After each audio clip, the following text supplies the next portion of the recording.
देवता और राक्षस दोनों ने मिलकर मंथन किया। बहुत सुंदर प्रसंग है, थोड़ा ध्यान दीजिएगा। श्रीमद् भागवत में भी है, विष्णु पुराण में भी है और शिव महापुराण में भी वर्णन है। विदल और उत्पल के बाद में जो प्रसंग आया है वो प्रसंग है मंथन का।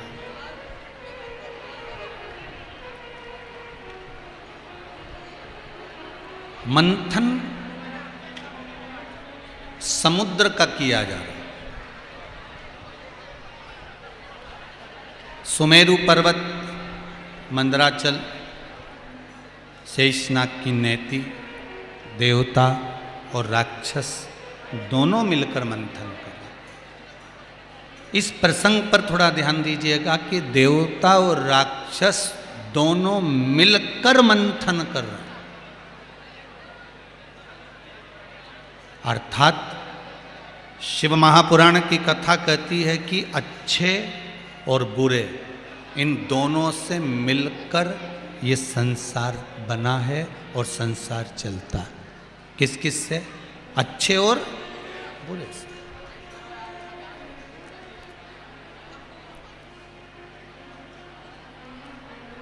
एक संत के दरवाजे पर एक चोर आया। सरल भाषा में समझिए, बाहर पानी गिर रहा है, चोर ने दरवाजा बजाया, संत ने दरवाजा खोला, चोर अंदर घुस गया। संत ने पूछा तुम कौन हो? चोर ने कह दिया मैं चोर हूं। तुम चोर हो? हाँ, चलो बाहर निकलो। संत ने उसको धक्का देकर बाहर निकाला।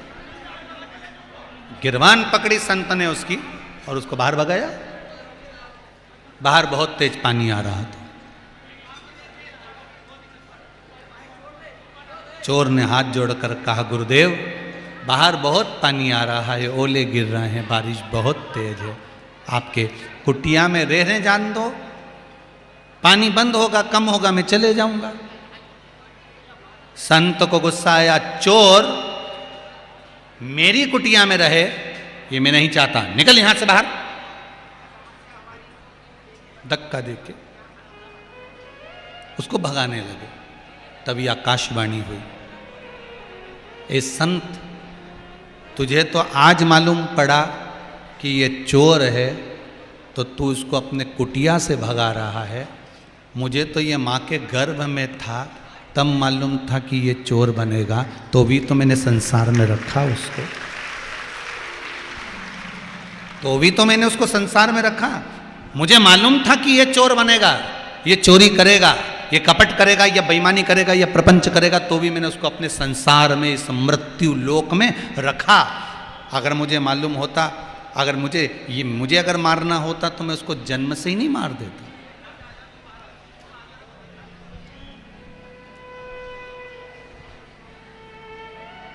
मेरे परमात्मा ने जैसा बनाया है ये संसार, दुनिया के लोग उसमें ऐब ढूंढते रहेंगे, दुनिया के लोग उसमें बुराइयां ढूंढते रहेंगे, पर मेरे मालिक ने इसमें बुराई बिल्कुल नहीं डाली, बिल्कुल बुराई नहीं डाली। और अगर आपको लगता है तो एक सोमवार की कथा आप लोग ध्यान से सुने कि एक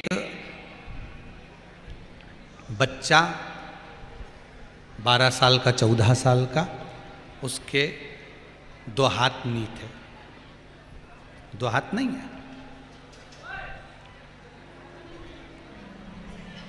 अब गांव के लोग तालाब में नहाने के लिए जाते, इसकी माँ कपड़े धोती तो यह बाहर बैठा बैठा देखता, रोता रहता। सोमवार की कथा का रो रहा है। शंकर और पार्वती का शाम का भ्रमण का समय था। पार्वती जी ने शिव जी से कहा सारे बच्चे तालाब में नहा रहे, नदी में नहा रहे, ये बेचारे बच्चे को देखकर मुझे हमेशा आती हूं ना, बड़ी दया आती है। प्रभु कुछ भी करो पर इस बच्चे के हाथ दे दो, ये बेचारा नहाएगा ना तो मुझे अच्छा लगे। शंकर भगवान ने कहा पार्वती, ब्रह्मा जी ने जैसा ललाट में लिख दिया है, थोड़ा बहुत तो मैं बदल सकता हूं, परंतु तुम सोचो कि कटे हुए हाथ वापिस सजाएं, टूटे हुए हाथ वापिस सजाएं। अगर हाथ होते तो इसमें दम तो मैं दे देता, पर उसके हाथ ही नहीं है, कटे हुए हैं, यहीं से नहीं है, तो फिर ये तो भगवान ने डायरेक्ट नहीं दिया।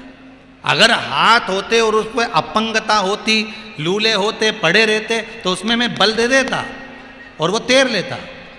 पर तुम तो ब्रह्मा जी की लेखनी से बिल्कुल ही विपरीत करने का कह रही हो। पार्वती जी बोलती है, प्रभु कुछ भी हो जाए आप इसको हाथ दीजिए। शिव जी ने कहा, पार्वती सुनो मत, मेरा कहना मान लो। पार्वती जी बोली, नहीं, इतना छोटा सा बच्चा 14 साल का सबको नहाते हुए देख रहा है, रो रहा है, तुम उसको हाथ दो। शंकर जी ने कहा ठीक है, अब शिव तो दयालु थे, शंकर जी ने हाथ दे दिए। हाथ दिए, वो तालाब में कूदा। दूसरे दिन पार्वती जी और शिव जी फिर घूमने निकले, तो क्या देखा, पूरे गांव में घर घर के दरवाजे पर अर्थियां बंध रही थी, अर्थियां बंध रही थी। कोई रो रहा था, कोई चिल्ला रहा था, कोई चीख रहा था। पार्वती जी ने पूछा, प्रभु कल तक तो ये गांव अच्छा था, आज इस गांव में ऐसा क्या हो गया कि लोग रो रहे हैं, चीख रहे हैं, चिल्ला रहे हैं, अर्थियां तैयार हो रही हैं। पार्वती से शिव जी ने कहा भी और आगे चलो। आगे चलकर देखा तो गांव के कुछ बच्चे भागते हुए चले आ रहे थे, कपड़े भी नहीं तन पे और भाग रहे थे।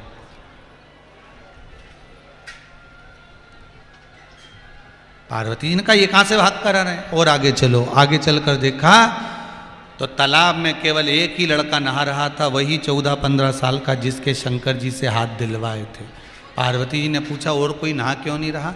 शंकर जी ने कहा जिसको तूने हाथ दिलवाए हैं ना, वो जितने बच्चे नहा रहे थे सबको पानी में डुबो डुबो कर मार डाल रहा था, इसलिए ब्रह्मा जी ने पहले की लेखनी देखकर उसके हाथ नहीं दिए थे, पर तूने जिद करी इसलिए देना पड़े थे। ब्रह्मा जो ललाट पर लिखा है, मेरे ब्रह्मदेव ने जो लिख कर रखा है, सृष्टि समुद्र का मंथन देवता और राक्षस मिलकर कर रहे हैं, इस बात का अंदाजा लगा कर रखना अपनी जिंदगी में कि अच्छे भी लोग पृथ्वी पर होंगे तो बुरे भी लोग होंगे।